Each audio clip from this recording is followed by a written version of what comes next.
আর এটার টপিকসটা কি সেটা আমরা পড়বো, যে মেন টপিক আমরা পড়তেছি আটকে যাওয়া। আপনি এখান থেকে শুরু করেন তাহলে, আর এটা লেখেন, ঠিক আছে? তাহলে এটা হ্যাঁ, এই জন্য বলছি এটা লিখে রাখো। সেবার লিখা লেখেন এখানে উপকরণ, বা যদি মোবাইলে তুলে নেন উপকরণ লিখা এই 10টা 11টা জিনিসের নাম লিখবেন, ঠিক আছে? ক্যাথেটার ভাই ওই পৃষ্ঠায় যান আপনি, বা ওই পৃষ্ঠা ফাঁকা রাখেন, ঠিক আছে? ওই পৃষ্ঠা ফাঁকা রাখেন, এখান থেকে লেখেন। পিছনের জায়গা একটু ফাঁকা রাখবেন, পিছনে এক পেজ ফাঁকা রাখবেন। মেন টপিকে আমরা যাব, এখানে ফাঁকা রাখে এখানে লেখেন, তারপরে আমি আসতেছি। 10cc বা 10 ml সিরিজ, ডিসপোজেবল সিরিজ।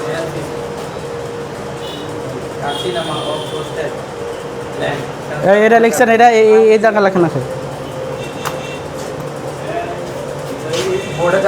হ্যাঁ হ্যাঁ, এটা লেখেন, ওটা আমি লিখে দেবো, ওটা আমি লিখে দেবো। হ্যাঁ, এটা ক্যাথেটারাইজেশন, প্রস্রাবের রাস্তায় নল ঢুকানো, প্রস্রাবের রাস্তায় নল ঢুকানো। এখানে বাংলা এটা লেখেন আগে, ট্রিটমেন্ট লেখার পরে এটা লেখেন, ট্রিটমেন্ট লেখার পরে এইটা লিখবেন, লিখে তারপরে উপকরণ লিখবেন।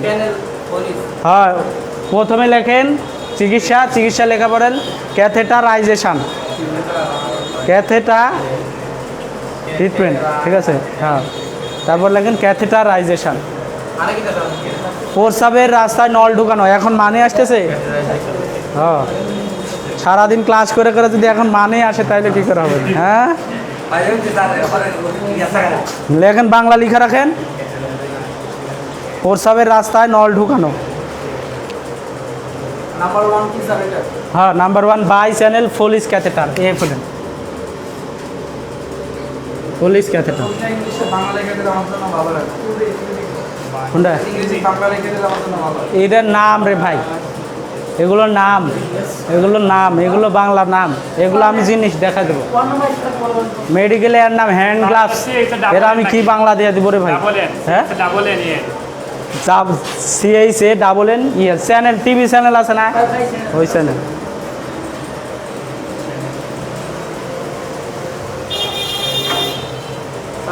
হ্যাঁ, নল ঢুকানো, কেন নল ঢুকাবো এটা তো আমরা জানবো আগে, এটা লিখে নেন। হ্যাঁ, 10 নম্বর মাইক্রোপোর, MICROPORE। হ্যাঁ, bi channel, BI bi channel Foley's catheter, catheter CATHTER। হ্যাঁ, ক্যাথেটার এগুলো জিনিসের নাম, এই যে এইটার নাম, এখন এর নাম বাংলা, এটার নাম হলো বাই চ্যানেল ক্যাথেটার, ফোলিস ক্যাথেটার, এর নাম হলো ফোলিস ক্যাথেটার, মানে প্রস্রাবের নল, প্রস্রাবের নল, প্রস্রাবের রাস্তার নলের নাম হলো ফোলিস ক্যাথেটার। ক্যাথেটার, ক্যাথেটার মানে নল, প্রস্রাবের রাস্তার নল। ক্যাথেটারাইজেশন একটা পদ্ধতি, প্রস্রাবের রাস্তায় নল ঢুকানো। ট্রে, ট্রে, ওই যে বাংলা লেখা রেখেছি, tray, kidney tray 2 number. Artery forcep,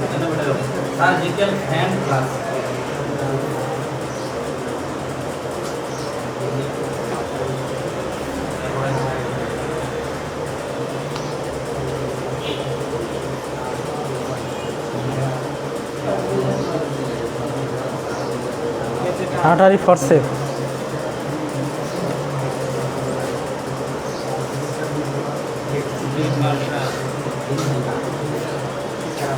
এই জিনিসপত্রের নাম এগুলো আপনি যে দেখতেন। হ্যাঁ হ্যাঁ হ্যাঁ, এই তো সুন্দর, এই জন্য তো নামগুলো দিয়ে দিছে।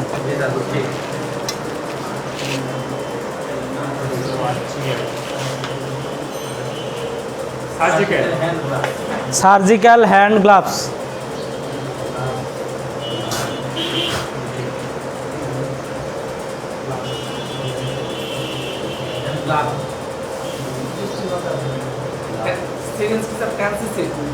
Ten CC. Distil water 10 ml, distil ওয়াটারও 10 ml। সার্জিক্যাল হ্যান্ড গ্লাভস,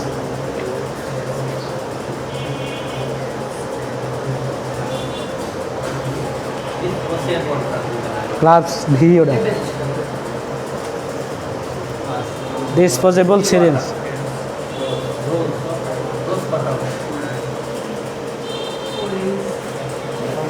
ওয়ালাইকুম সালাম। আসেন নিদু,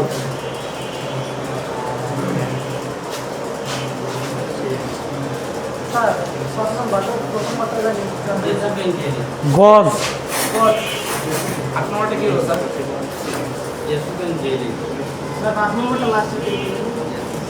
হ্যাঁ 8 নম্বর জেসোকেন জেলি, জেসোকেন জেলি, জেসোকেন জেলি,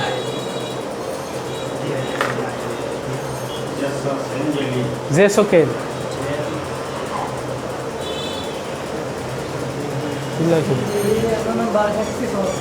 11 নম্বর হেক্সিসোল, 10 নম্বর, 9 নম্বর, 10 নম্বর মাইক্রোপোর, 11 নম্বর ইউরোব্যাগ, 11 নম্বর কি ইউরোব্যাগ, গজ বা কটন,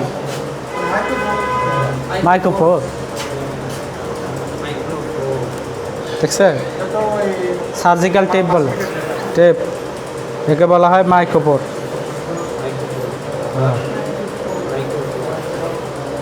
নাম হলো মাইক্রোপোর।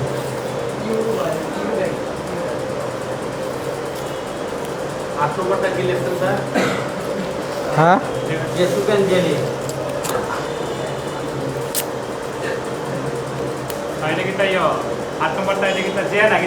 হ্যাঁ jelly, jelly, J J J E এসো, জেসো পেন, হ্যাঁ জেলি, জেলি, হ্যাঁ আপনি ইঞ্জেকশন চিনেন, ইঞ্জেকশন দেখছেন জেসো পেন, হ্যাঁ ওই যে আছে, হ্যাঁ হ্যাঁ ঠিক আছে হয়েছে, আসুন। হ্যাঁ A C A I N E, না আমার ওই এন আর আর এই সমস্যা আছে, বুঝুক সমস্যা নেই, লিখতে লিখতে আস্তে আস্তে ঠিক আছে। না ওইদিকে, এদিকে 9 নম্বর মুসি নাই তো, হেক্সিসোল,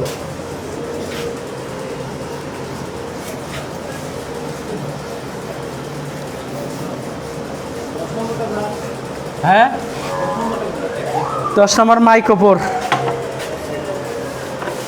এই যে এটা, আর 11 নম্বর ইউরোব্যাগ,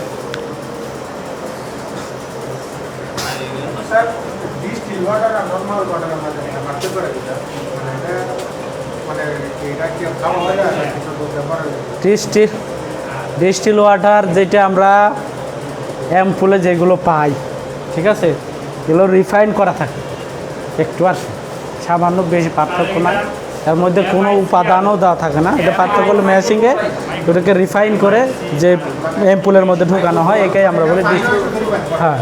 আপনি এই জায়গাতে ডিস্টিল ওয়াটার জায়গাতে আপনি নর্মাল পানিও ব্যবহার করতে পারেন, টিউবওয়েলের পানি, হ্যাঁ মাইক্রোপোর, MIC আর, এটা MIC আর ও মাইক্রোপোর, PORE, এখানেই সমস্যা, ওই এদিকে খেয়াল করেন, হ্যাঁ আর এই এন যদি লেখি এরম থাকবে এন এ, হ্যাঁ আর আর থাকলে এরম থাকবে, মানে এই আদা থাকবে না, আর এই ইউরোব্যাগ, ঠিক আছে।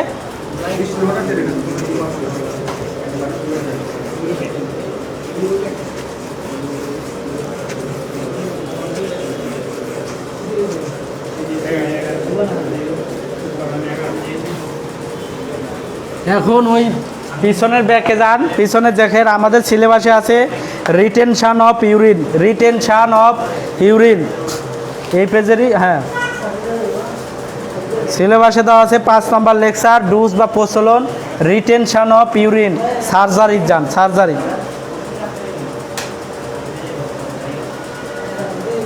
5 নম্বর দেখেন লেখা আছে রিটেনশন অফ ইউরিন, প্রস্রাব আটকে যাওয়া, প্রস্রাব আটকে যাওয়া, ঠিক আছে, প্রস্রাব আটকে যাওয়া, বুঝেন, মানে প্রস্রাব না হয়,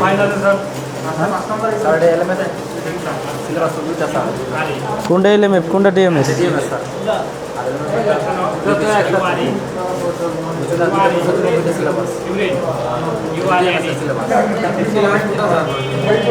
আপনাদের এলএমএফ এর সিলেবাস কোনটা? এটাই তো আমার, আমাকে তো এটাই দিছে। এটা কি স্যার আমাদের এটা না একটাই তো সিলেবাস এলএমএস ডিএমএস একটা আলাদা সিলেবাস হ্যাঁ আলাদা আলাদা একটা আচ্ছা সিলেবাস যাই হোক এটা আপনাদের জানা লাগবে, এই হলো আমার মনে হয়। এটা আপনাদেরকে শিখতে হবে, এটা হলো মেন কথা, ঠিক আছে? এখন দেখেন রিটেনশন অফ ইউরিন, প্রস্রাব আটকে যাওয়া। আমরা ক্যাথেটারাইজেশন আগে লিখে নিয়েছি, বোর্ডে লেখা ছিল তাই। হ্যাঁ, আমরা আগে জানবো ক্যাথেটার যে প্রস্রাবের রাস্তায় নল ঢুকাবো, এটা কেন ঢুকাবো, ঠিক আছে? সেই কারণ জানতে হলে আমাদেরকে প্রথমে পড়তে হবে রিটেনশন অফ ইউরিন, প্রস্রাব আটকে যাওয়া, প্রস্রাব আটকে যাওয়া, ঠিক আছে? এখন কি কি কারণে প্রস্রাব আটকে যায়, কি কি কারণে প্রস্রাব আটকে যায়, কারণ লেখেন। প্রস্রাব আটকে যাওয়ার কারণ, এই রিটেনশন অফ ইউরিন, প্রস্রাব আটকে যাওয়া, এই বাংলা, ঠিক আছে? কারণ 1 number prostate gland enlargement,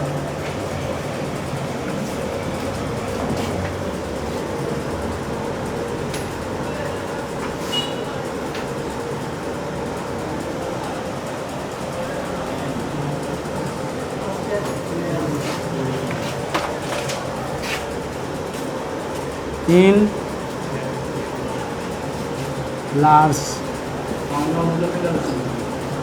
prostate গ্রন্থি বড় হয়ে যাওয়া,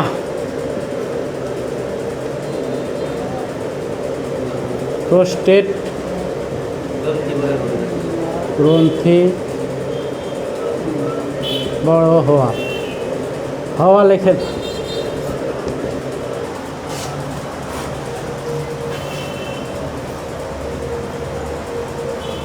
তিন number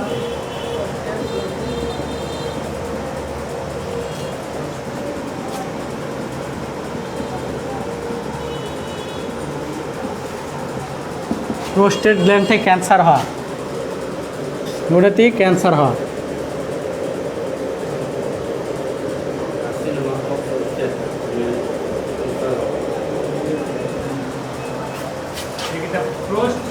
prostate gland, prostate gland.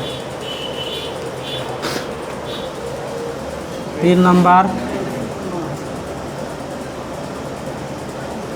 ইউরেথাল structure, মূত্র নালী চিকন হয়ে যাওয়া। 4 number urethral stone,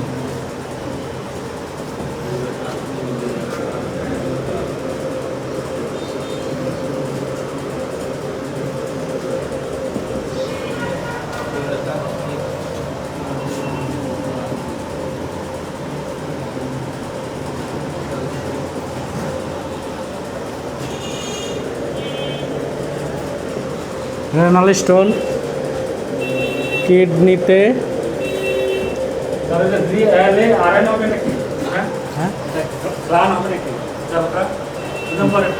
gland gland.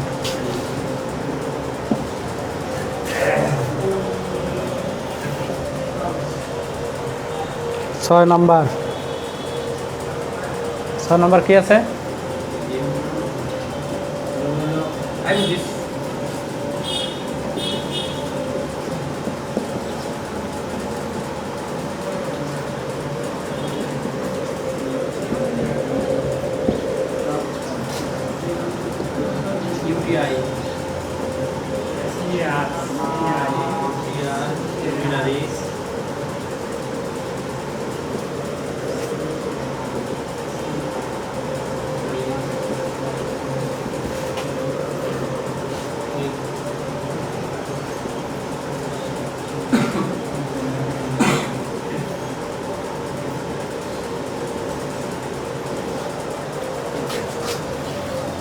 आठ नंबर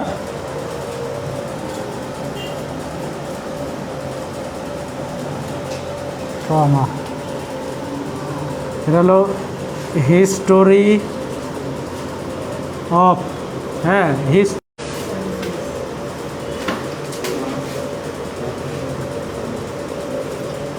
তলপেটে ব্যথার ইতিহাস, আঘাতের ইতিহাস। 9 নাম্বার হলো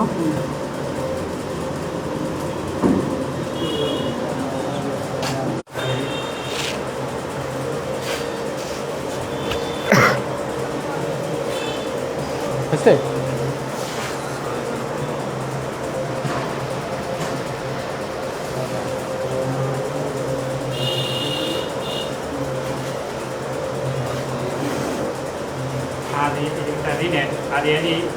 কোনটা? রেনাল স্টোন, এন এন এই জায়গায় এন এর এই জায়গাতে ভাঁজ থাকে। এই দেখেন এইদিকে দেখান, এটা হলো এন আর এটা হলো আর। আমার এন আর আর এর মধ্যে সমস্যা হয় নিজেরই। রেনাল এটা এল কিন্তু N.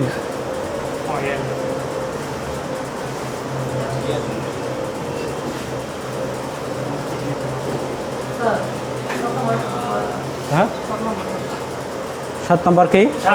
UTI, UTI urinary tract infection, সংক্ষেপে বলি ইউটিআই, মূত্রনালীতে সংক্রমণ। হ্যাঁ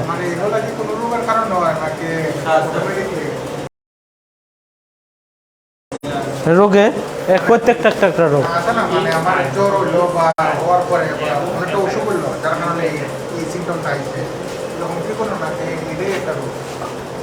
এগুলো একটা এই রিটেনশন অফ ইউরিন, এটা কোনো রোগ নয়, একটা রোগের সিমটম। রিটেনশন অফ ইউরিন একটা রোগের সিমটম, ঠিক আছে? এটা হলো ইমার্জেন্সি কেস। এটা কি ইমার্জেন্সি কেস? কোন কোন কারণে এই প্রস্রাবটা আটকে যেতে পারে, এই রোগ হলে প্রস্রাব আটকে যেতে পারে।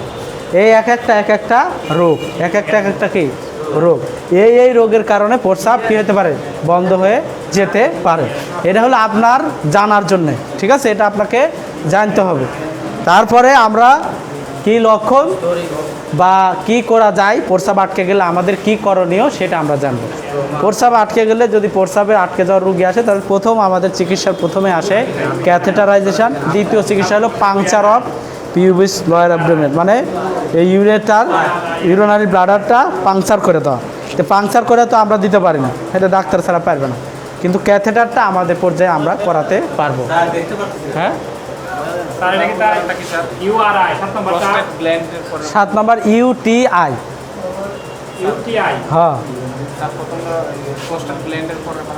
ইনলার্জেন, ENLARG।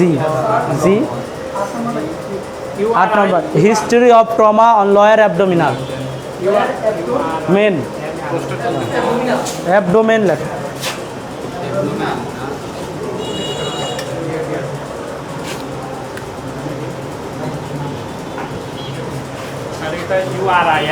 হ্যাঁ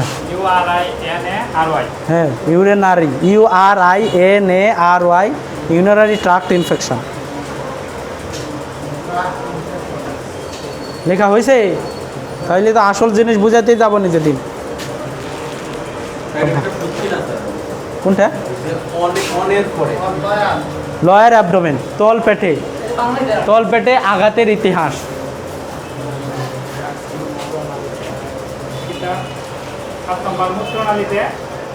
মূত্রনালীতে সংক্রমণ। হ্যাঁ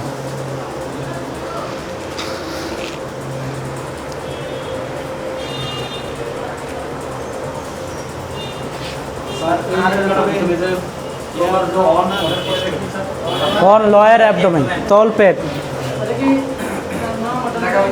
হ্যাঁ মেন্টালি ডিপ্রেশন, মানসিক দুশ্চিন্তা বা মানসিক উদ্বেগ। হ্যাঁ মুচ্ছালাই আর মোছামুছির কাম নাই এমনি। তলপেটে 8 নম্বর তলপেটে আঘাতের ইতিহাস, অর্থাৎ তলপেটে যদি আঘাত খায়।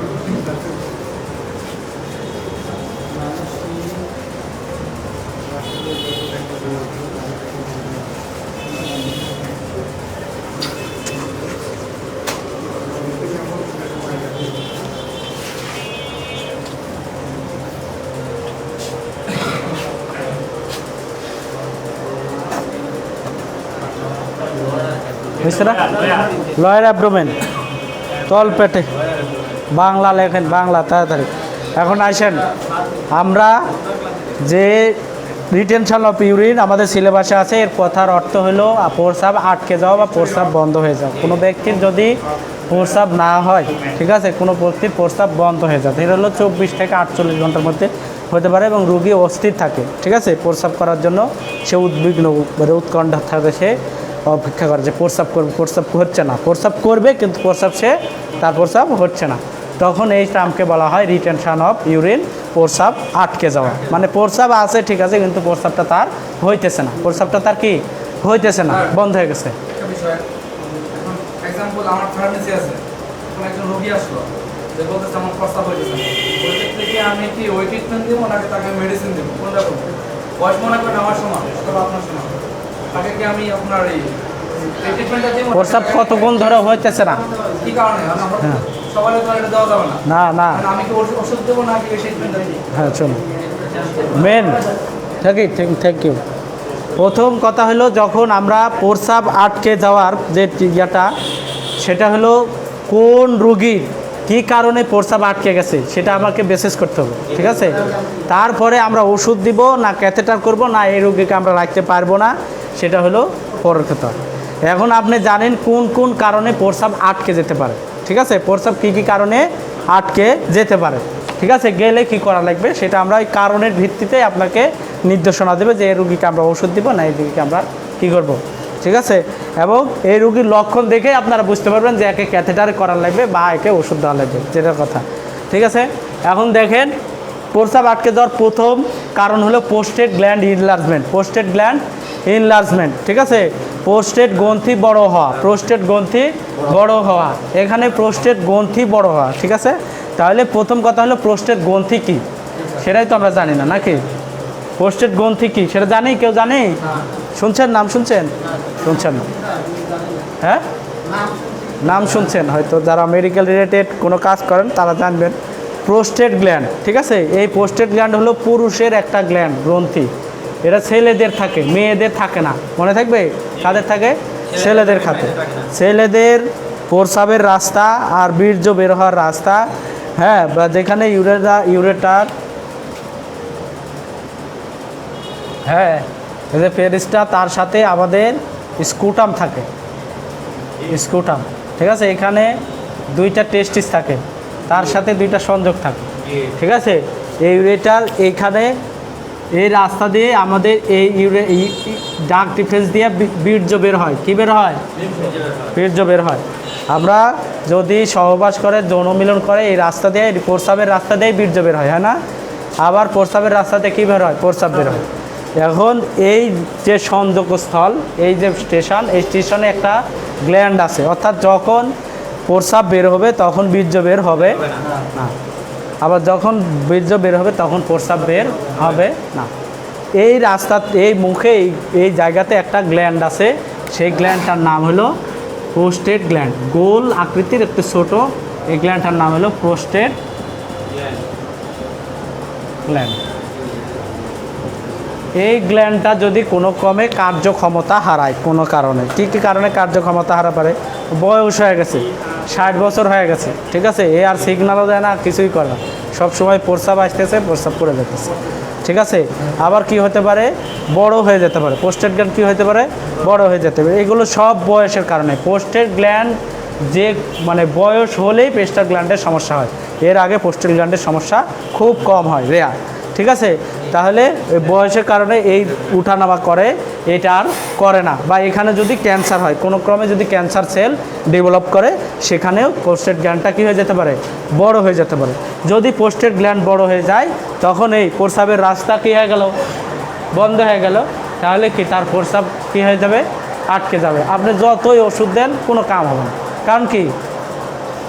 রাস্তা বন্ধ, রাস্তা কি বন্ধ, ঠিক আছে, রাস্তা বন্ধ। রাস্তার মধ্যে যে গ্ল্যান্ডটা ছিল, এই গ্ল্যান্ডটা বড় হয়ে গেছে, রাস্তাতে পাইতেন, ওষুধ দিয়ে কোনো লাভ নাই।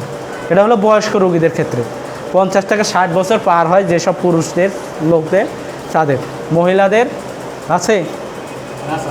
মহিলাদের নাই, মনে থাকবে? প্রোস্টেট গ্ল্যান্ড বড় হয় কেন? প্রোস্টেট গ্ল্যান্ড বড় হয় সেটার কারণ হলো বয়স যখন হয়ে যায়, হ্যাঁ, বয়স হয়ে গেলে তখন আস্তে আস্তে এই গ্ল্যান্ডটার সেল এমনিতেই ডেভেলপমেন্ট হয়, মানে সেল বাড়তে থাকে বা কাজ করতে করতে তার সেলের বৃদ্ধি হতে থাকে, হতে হতে এই প্রোস্টেট গ্ল্যান্ড বড় হয়ে যায়। আবার যদি কোনো কারণে ক্যান্সার হয়, কি হয়? ক্যান্সার সেল ডেভেলপ করে, তাহলে প্রোস্টেট গ্ল্যান্ড কী হয়ে যায়? বড় হয়ে যায়। ঠিক আছে, আবার যদি এখান থেকে কোনো সংক্রমণ থেকে প্রোস্টেট গ্ল্যান্ড কী হতে পারে? বড় হতে পারে, হলে ওই প্রোস্টেট গ্ল্যান্ড কেটে ফেলে দিতে হয় তার চিকিৎসা। ঠিক আছে, প্রোস্টেট গ্ল্যান্ড কী করতে হয়? কেটে ফেলে দিতে হয়। বুঝতে পারছেন? এই হলো প্রোস্টেট গ্ল্যান্ড। এটা ছেলেদেরই থাকে, বুঝতে পারছেন? কাদের থাকে? মেয়েদের থাকে না, মেয়েদের থাকে না। কেন? পুরুষের স্যার অন্ডকোষ থাকার কারণ পুরুষের একটা রাস্তা দিয়েই কি বের হয়? অন্ডকোষ আছে, অন্ডকোষ থেকে বীর্য কালেকশন হয়, বের হয়ে যায়। আর মেয়েদের প্রস্রাবের রাস্তা, যৌন মিলনের রাস্তা কি আলাদা। মেয়েদের প্রস্রাবের রাস্তা, যৌন মিলনের রাস্তা কি আলাদা। আর আমাদের প্রস্রাবের রাস্তাও যেটা। তাহলে এই প্রোস্টেট গ্ল্যান্ডে যদি কোনো সমস্যা হয়, এক প্রকার প্রোস্টেট গ্ল্যান্ডে যদি কোনো ডিজিজ হয়, তাহলে প্রস্রাব বন্ধ হয়ে যেতে পারে। তৃতীয় নাম্বার কি? ইউরেথাল স্ট্রাকচার। ইউরেথাল স্ট্রাকচার, যদি এই প্রস্রাব নালী, এই মূত্র নালী যদি কোনো কারণে চিকন হয়ে যায়, ইনফেকশন থেকে হতে পারে চিকন, অথবা কোনো থেকে চিকন হতে পারে। যদি এই নালীটা কি হয়ে যায়? চিকন হয়ে যায়। চিকন হয়ে গেলে কি হয়ে যাবে? প্রস্রাবটা বন্ধ হয়ে যেতে পারে। তাহলে আপনি ক্যাথেটারও ঢুকাতে পারবেন না, ওষুধ দিলেও কি হবে না? কাজ হবে না। ঠিক আছে, তারপরে কি?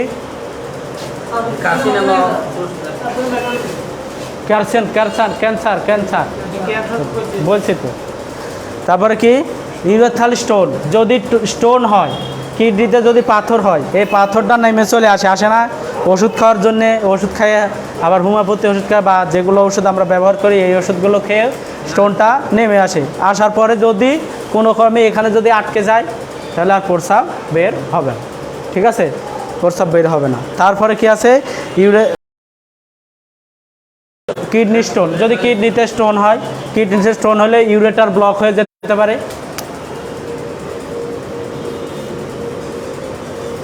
এই কিডনিতে যদি স্টোন হয়, তো এই দিকটা স্টোনটা নেমে এখানে ব্লক হয়ে যেতে পারে। ব্লক হলে যদি ব্লক হয়, তাহলে প্রস্রাব তৈরি হবে, কিন্তু প্রস্রাবটা ইউরিনারি ব্লাডারে আসতে পারবে না, তাহলে প্রস্রাবও বন্ধ হবে বা প্রস্রাব আর হবে না। ঠিক আছে, এরপরে কি আছে? ফাইমোসিস। কি আছে? ফাইমোসিস, নাম শুনছেন? ফাইমোসিসটা কি এখন আছে? ফাইমোসিস ছোট বাচ্চা দেখছেন, ছোট বাচ্চা যাদের সানকামসেশন করা হয়নি, হ্যাঁ, যাদের সানকামসেশন করা হয়নি, অর্থাৎ মুসলমানি যারা করা হয় না, মুসলমানি যারা অন্য ধর্মের আছে তারা তো মুসলমানি করো না তোমরা। মুসলমানি না করা থাকলে পেনিসের মাথায় চামড়া থাকে, চামড়া থাকে না? এটা ছোটো বাচ্চাদের বেশি হয় বা বড়োদেরও হতে পারে। এই ফাইমোসিস এইটা একটা রোগ, ঠিক আছে? ওইখানে থাকার কারণে ওইখানে ইনফেকশান হয়, ইনফেকশান হয়ে প্রস্রাব বন্ধ হয়ে যেতে পারে। যদি প্রস্রাব বন্ধ হয়ে যায় এই ফাইমোসিসের কারণে, এর চিকিৎসা হলো সারকামসেশন। তখন আর ধর্ম দেখা যাবে না, তখন তাকে মুসলমানি করাই দিতে হবে, যেটাকে আমরা বলি মুসলমানি আমাদের মুসলিমের ভাষায়, আর মেডিকেল সায়েন্স তাকে বলে সারকামসেশন। সারকামসেশন, যাতে ওই চামড়াটুকু কেটে ফেলা। ঠিক আছে, এই যদি এই সমস্যা হয় তখন তাকে বলা হয় ফাইমোসিস। ফাইমোসিস। তারপরে কি আছে? ইউটিআই। ইউরিনারি ট্রাক্ট ইনফেকশান, মূত্রনালীতে সংক্রমণ। এটা সবাই হয়তো জানেন, কেউ কেউ প্রস্রাবে ইনফেকশান হয় না, ডাক্তারে বলে প্রস্রাবে ইনফেকশান হয়েছে। এই ইনফেকশান হওয়ার কারণেও প্রস্রাব বন্ধ হয়ে যেতে পারে বা প্রস্রাব ফোটায় পড়তে পারে। প্রস্রাব কি হয়? আর্জেন্সি যেটাকে বলি, ফোটায় প্রস্রাব হওয়া, প্রস্রাব ক্লিয়ার হইতেছে না, তো এটা ইউটিআই থেকে প্রস্রাব বন্ধ হতে পারে, আবার ফোটাও প্রস্রাবও পড়তে পারে। ঠিক আছে, ইউটিআই একটা ডিজিজ, এটাকে আমরা বিস্তারিত আলোচনা করতে হবে যে ইউটিআই কী কারণে হয়, কী কারণে ইউটিআই হয়, মানে ইউরিনারি ট্রাক্টটা কী কারণে হয়, কী লক্ষণ দেখলে বুঝবো আমরা ইউটিআই। তারপরে ইউটিআইয়ের ট্রিটমেন্ট আলাদা, ট্রিটমেন্ট কি আলাদা, ইউরিনারি ট্রাক্ট ইনফেকশান। আর আমরা একটা ইনভেস্টিগেশন আছে ইউরিন আরি, ওই ইউরিন আরি করলে আমরা কনফার্ম হই যে আপনার ইউটিআই কি না, এই ডিজিজ বোঝার জন্য আমরা ইউরিন আরি করি। ঠিক আছে, দেখছেন ডাক্তারের কাছে গেলে লেখে,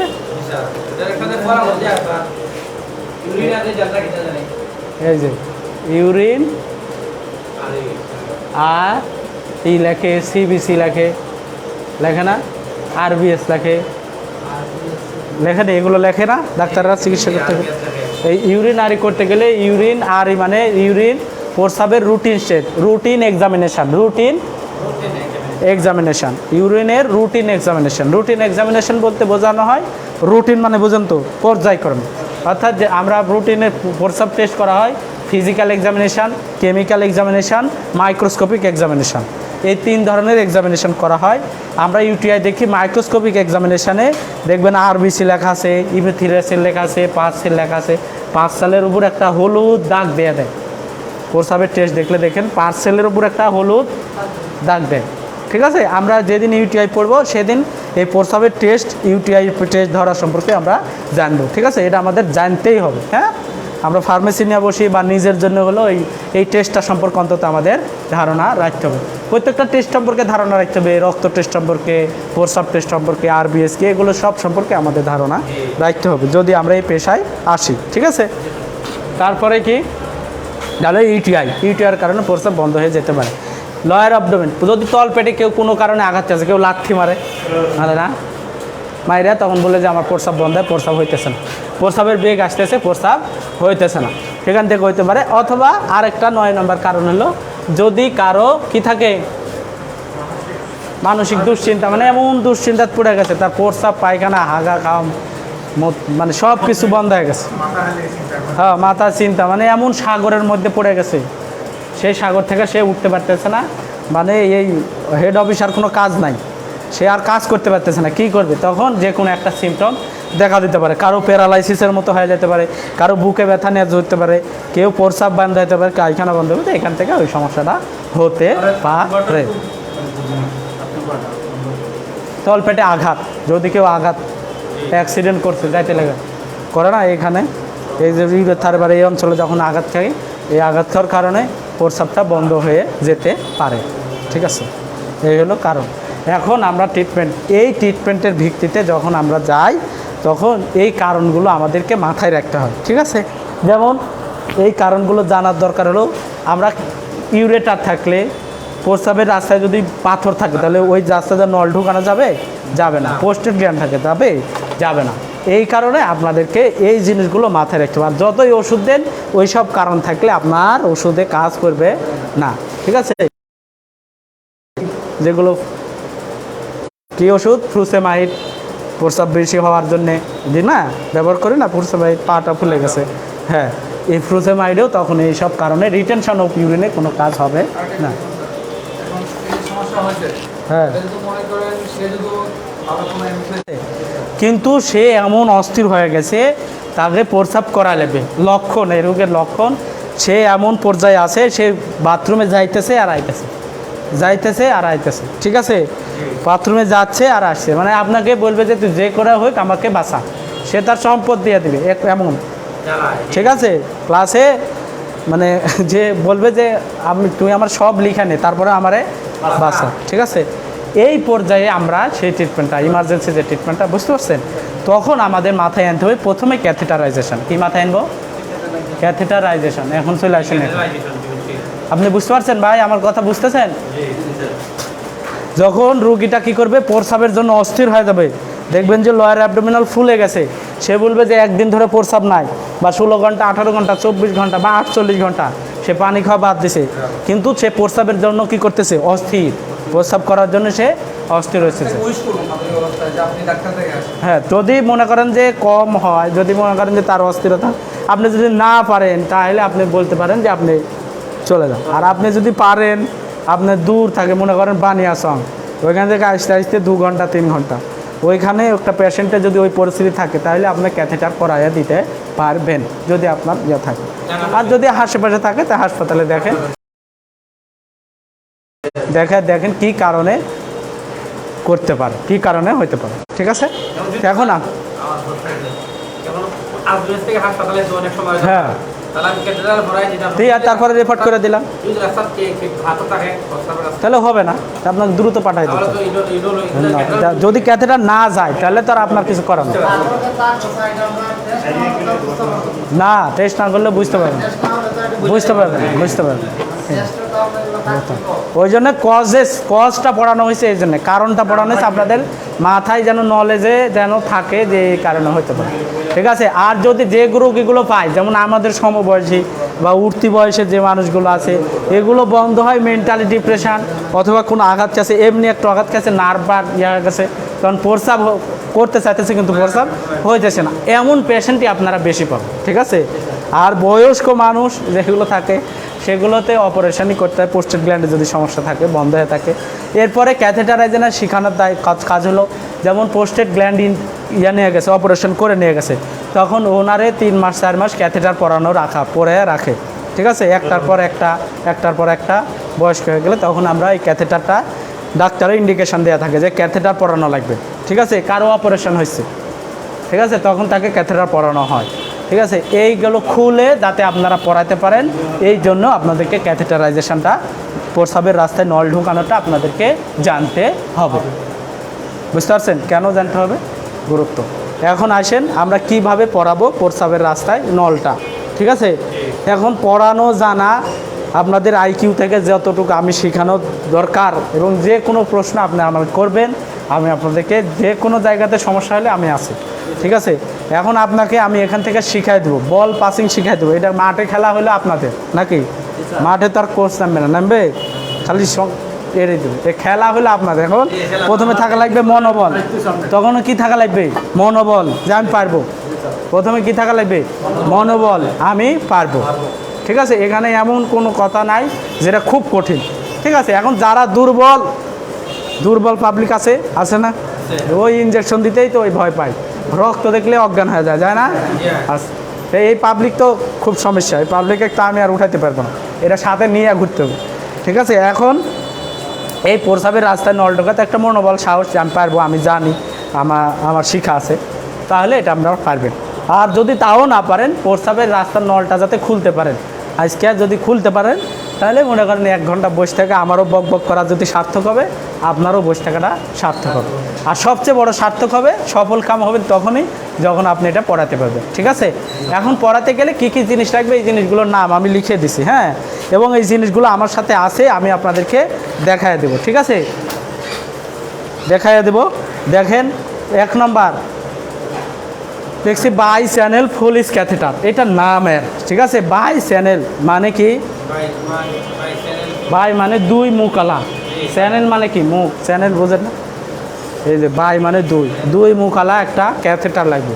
এটা হলো নল, মেন নল। ঠিক আছে। বাই চ্যানেল ফুলিস ক্যাথেটার, এটা 14 ইঞ্চি বলা হয়। এই 14 ইঞ্চি ছেলে মেয়ে সবাইকে পরানো যায়। এটাই হলো সচরাচর সবচেয়ে বেশি ব্যবহার হয়। ঠিক আছে। বাই চ্যানেল ফুলিস ক্যাথেটার, তাহলে একটা ক্যাথেটার লাগবে, যেহেতু প্রস্রাবের রাস্তায় নল ঢোকাবে, তাহলে নলটাই তো আগে প্রয়োজন। ঠিক আছে। এরপরে আমরা নেব একটা কিডনি ট্রে। কি লিখছে?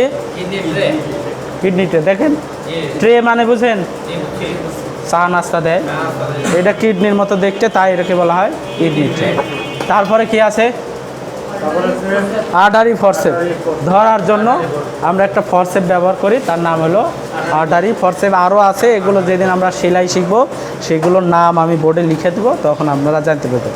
ঠিক আছে। এটার নাম হলো আর্টারি ফরসেপ, এর নামই হলো আর্টারি ফরসেপ, এর নামই হলো কিডনি। হ্যাঁ, নো, সিজর তো কাটা, সিজর যেটা কাটে, নামটা আছে তাই। এটা আমাদের ডাক্তারি ভাষা আর্টারি ফোর্সে বলতে হবে, আর্টারি ফোর্সে বলতে হবে।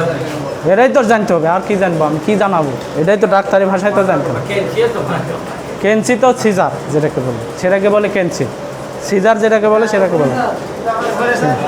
এরপরে কি আছে? Surgical hand glove. এই যে এটা হলো সিজার, এটা হলো সিজার।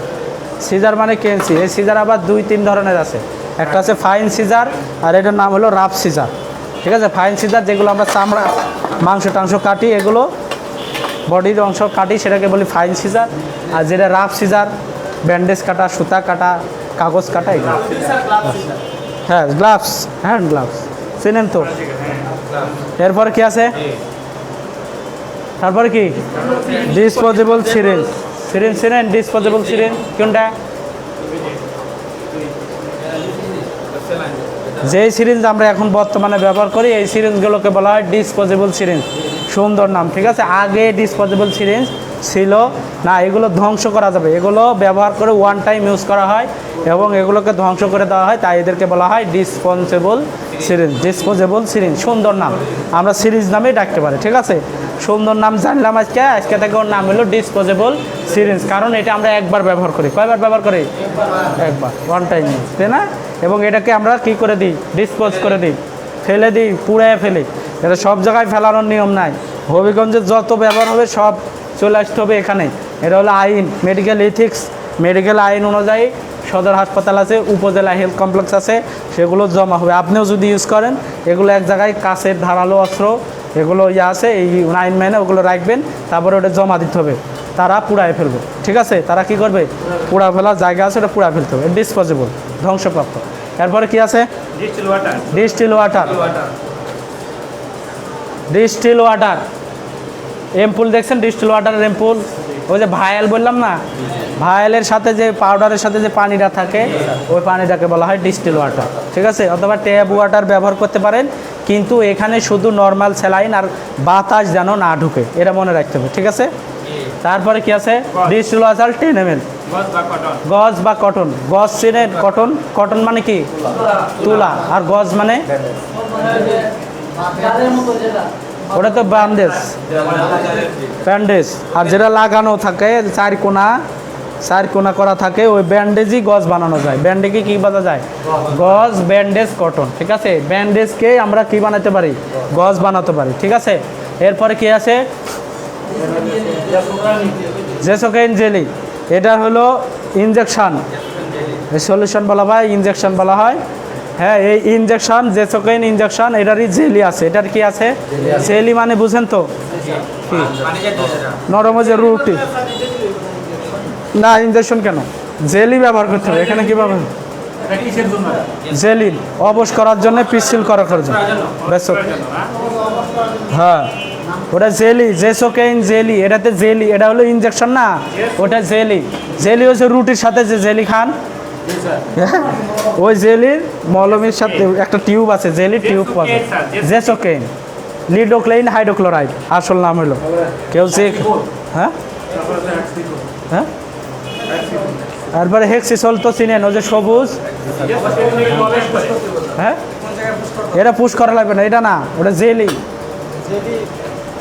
এই ফর্মেরই 3 ফর্মে পাওয়া যায় এটারই। এটা ইনজেকশন, পানি, সলিউশনের মতো। আরেকটা আছে স্প্রে। এই ওষুধই কি আছে? স্প্রে।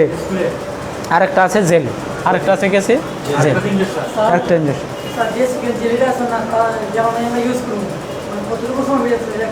আচ্ছা, আমি আসতেছি, ওটা তো দেরি করার কোনো প্রশ্নই আসে না। তারপরে কি আছে? মাইক্রোপোর, এইটা। এরপরে আছে ইউরোব্যাগ। ইউরোব্যাগ মানে প্রস্রাব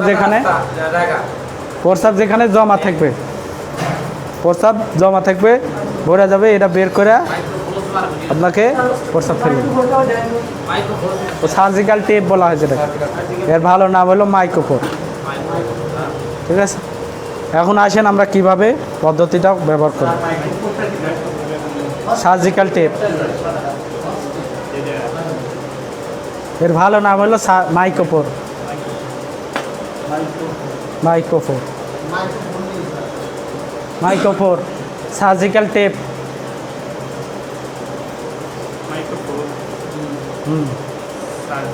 হয়েছে? এখন আমরা কিভাবে কি করব, ঠিক আছে।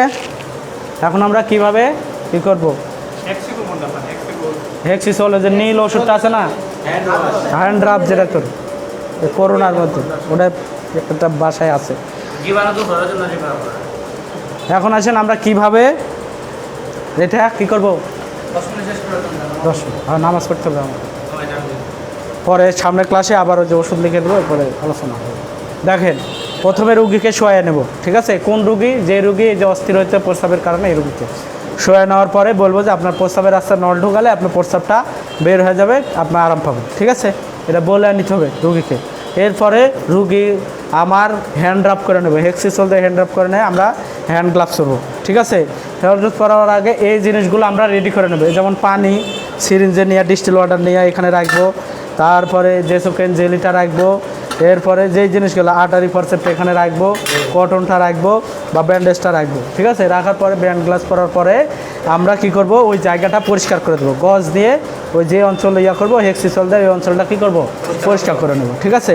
এরপরে আমাদের কাজ হবে এই ক্যাথেটার এবং এইটা আমরা রেডি করা, ঠিক আছে।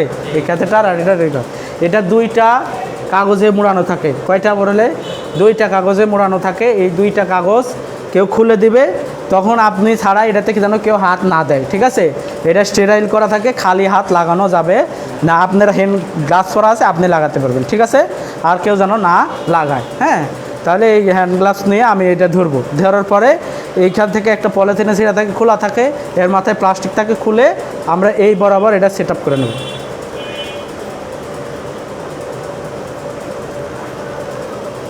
কী করে নিলাম? সেট করে নিলাম, ঠিক আছে। এখন আমরা পড়াতে যাব, ঠিক আছে। তাহলে পড়াতে গেলে ওই জায়গাটা আমরা পেনিসটা কী করব, ধরবো, ঠিক আছে। তার আগে যে জেলিটা আছে আমাদের, এই জেলিটা কী করব, এই জেলিটা ওই পেনিসের যে মাথা আছে, প্রস্রাবের রাস্তার মাথায়, ওইখানে একটু মুখটা খুলে ছিদ্র করে লাগাই নেব। আর এইখানে এই মাথায় একটু লাগাই নেব, ঠিক আছে। ওইখানে একটু লাগাই দেবো, এইখানে একটু লাগাই দেবো। লাগা দেওয়ার পরে আমার যে ইয়াজা আছে, ফরসেপটা আছে, এই ফরসেপটা ধরবো। ধরে ডান হাতটা ধরবো, আর পেনিসটা এইভাবে আছে, খাড়া করা আছে, আমরা এভাবে পড়ে আছে, আমরা এইভাবে ধরবো, ঠিক আছে। একটু বরাবর করব, ঠিক আছে। বরাবর করে আমরা এই রাস্তাটা ফাঁক করে এইভাবে আস্তে আস্তে কী করব, ঢুকাই দিতে থাকি, ঠিক আছে। ওনাকে বলবো রুগীকে আস্তে আস্তে শ্বাস নেন, জোরে না ধরে। হ্যাঁ, এর চেয়েও ডবল মোটা, এটা তার চেয়েও মোটা আছে প্রস্রাবের রাস্তা।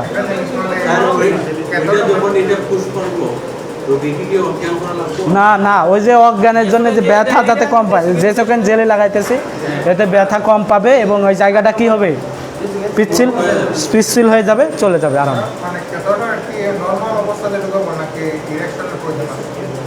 কিসের নর্মাল ইরেকশানের দরকার না, ইরেকশান তো হবে না, ইরেকশানে থাকবে না, এমনি এভাবে পড়ে থাকবে, ওটা উঠাবে, উঠায় শক্ত করে ধরবেন আপনি। বাম হাত গ্লাভস পরা আছে, বাম হাতটা দিয়ে এভাবে ধরবে, ধরে বরাবর করবে, ঠিক আছে। বরাবর করে ঢোকাতে হবে। হ্যাঁ হ্যাঁ হ্যাঁ, ঢোকাতে পারবে। এটা আপনি বরাবর এইভাবে ধরবেন, এই যে পড়ে আছে না, এভাবে ধরবেন, বরাবর ধরলেই ঢোকাতে যাবে। সঙ্গে সঙ্গেই লাগাতে পারবেন, সঙ্গে লাগাতে পারবেন, কোনো সমস্যা। যতটুকু দিতে পারেন দিলেন, ওইখানে থাকলো, আবার এখানে একটু লাগাই নিলেন, বাস। ও এই আসল প্রশ্ন ঢুকাতে থাকলাম, ঠিক আছে। কতটুকু ঢুকাবো এই বললো প্রশ্ন। হ্যাঁ, ঢুকাতে থাকবো, কতটুকু ঢুকাবো। এই যে পেনিস, মনে করেন পেনিস এতটুকু, এই অংশটুকু পেনিস বরাবর ইউরেথ্রা, এরপরে অংশটুকু যাবে এতটুকু, ঠিক আছে। তাহলে যে প্রস্রাবের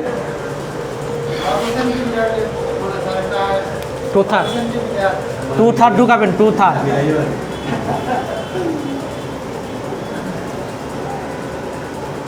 কীভাবে ঢুকানো হবে এটাই দেখেন, তাহলে বুঝতে পারবেন কতটুকু ঢুকাবেন নিজে নিজে। এই যে ইউরেথ্রা, ঠিক আছে, পেনিসের রাস্তা এখন গেছে, ঠিক আছে, এই রাস্তা পর্যন্ত গেছে। তারপরে আপনি ঢুকাতে থাকবেন, এই অংশটুকু মনে করেন থাকলো, এর ভিতরে থাকলো, ঠিক আছে। একটু বেশি ঢুকালে, যেটাকে বলি আমরা যখন এই রাস্তা ঢুকাবে তখন এই আছে ইউরিনারি ব্লাডারে যাওয়ার সাথে সাথে দেখেন ফুকার আছে, এই দিয়ে যে ইয়াটা আছে, ছিদ্রটা আছে, এই ছিদ্রটা দিয়ে প্রস্রাবটা চলে আসবে, ঠিক আছে।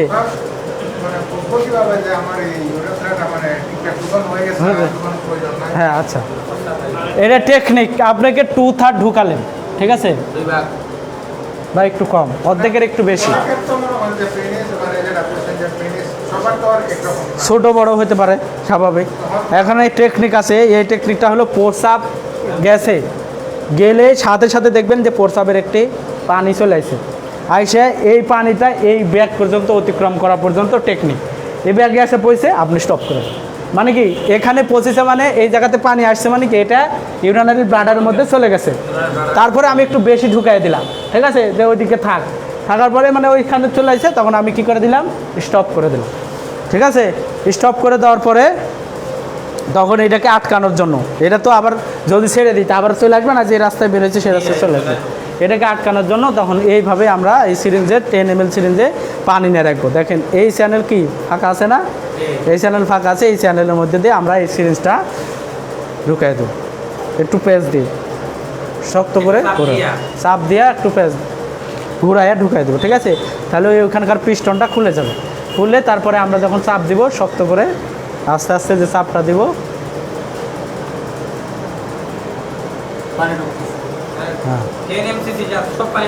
হ্যাঁ 10 ml, নিম্নে 8 ml, 8 ml এর কম না। এই চাপ রাখাই খুলতে হবে, এই চাপ রাখাই খুলে দেবো, ঠিক আছে। ডিস্টিল ওয়াটার ঢুকালে দেখেন ওই ভিতরে পাইপ ঠিক আছে,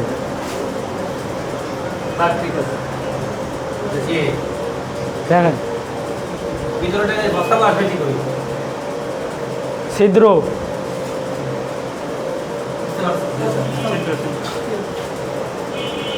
এটা এসে এই যে রাস্তা, এই রাস্তাতে আটকে যাবে, বুঝতে পারছেন। এখন এই রাস্তা যত টানবেন ওটা ছিঁড়ে তারপরে বের হবে, এর আগে বের হবে না, একবারে মাংস টাংস নিয়ে চলে যাবে, বুঝতে পারছেন। এটা দিয়ে আমরা কি করলাম, আটকে দিলাম, ঠিক আছে। এরপরে যাতে হ্যাঁ পোস্টের গ্ল্যান্ড থাকে বরাবর, পোস্টের গ্ল্যান্ডটা ওর উপরে পড়ে থাকে না, ও থাকে বরাবর। যেমন আমরা যে রাস্তা শ্বাস নালী আছে না,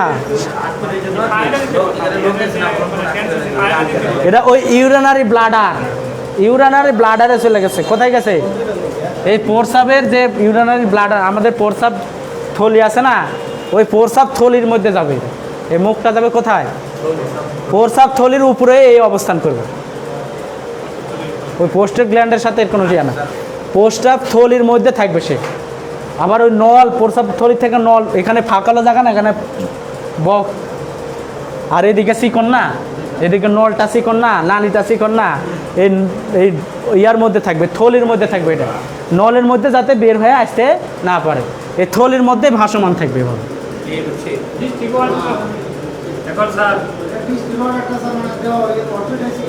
ওটা যাতে ওই প্রস্রাবের থলির মধ্যেই থাকে, এই এই মাথাটা যাতে ওই নল দিয়ে বের হয়ে না চলে আসে। আগে আপনি হাসপাতালে আপনি ছিলেন, এরা তো যাবে হাসপাতালের কথা আছে না।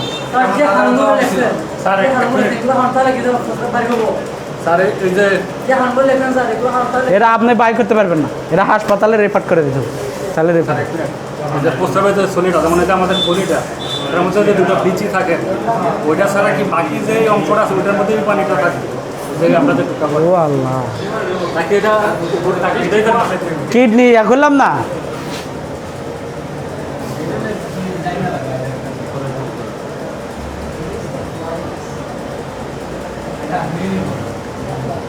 এটা হলো এখান থেকে ইউরিনারি ব্লাডার, বুঝতে পারছেন।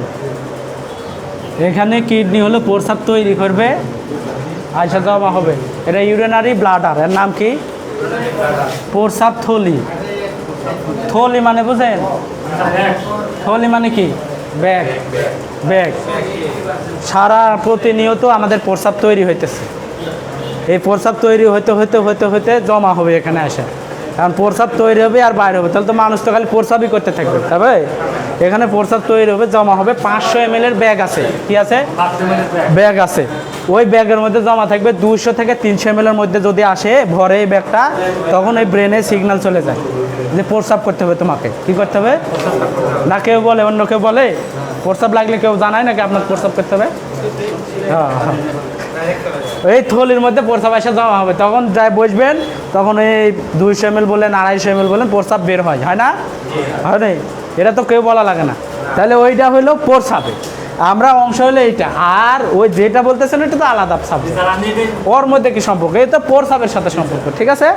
এ আইসা এখানে থাকবে, এই থলির মধ্যে থেকে যাবে, অর্থাৎ থলিতে যে প্রস্রাবগুলো জমা হয়েছে এই প্রস্রাবগুলো বের হইতে পারতেছে না যে কোনো কারণে, তখন এই প্রস্রাবের মধ্যে এই থলি আছে, তা আমি নল ঢুকাই দিছি, নল দেওয়া ভিতর দিয়ে ছিদ্র দেওয়া বের হয়ে চলে যেতেছে, বুঝতে পারছেন?